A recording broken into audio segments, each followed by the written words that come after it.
देवली से वापस उपखंड जो इनका उनियारा से हटा के इनको देवली उपखंड किया है, जो उनियारा इनके 15 किलोमीटर पड़ता है, देवली 95 किलोमीटर पड़ता है।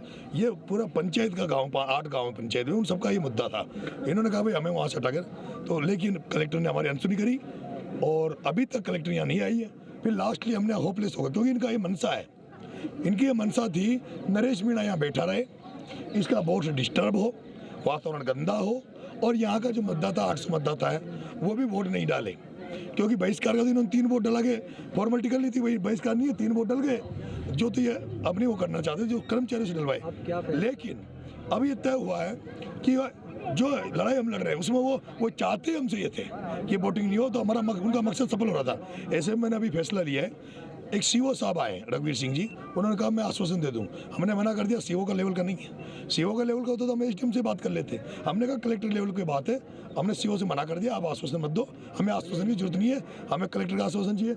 मैंने उसके बाद सभी गाँव वालों से कहा है आप अपना वोट चालू करें, उनका वोट ढल रहा है, मैं यहाँ बैठा हूँ, मैं यहाँ अन्य बूथों पर भी जाएंगे, मैं कहीं नहीं जाऊँगा, मैं यहीं बैठा हूँ।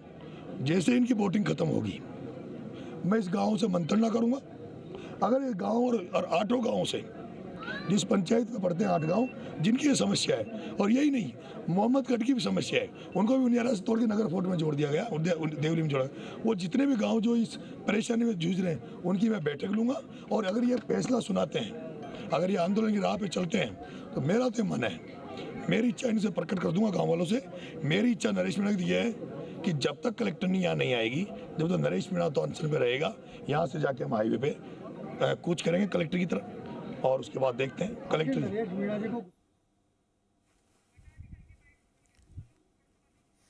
तो ये तस्वीरें आपको दिखा रहे थे। हालांकि आप नरेश मीणा को जो सुन रहे थे वो कल नरेश मीणा ने बोला था, और उस दौरान जब वो धरने पर बैठे थे अपने समर्थकों के साथ में, गांव के लोग जो है बहिष्कार कर रहे थे चुनाव का, उस वक्त की वो तस्वीर थी।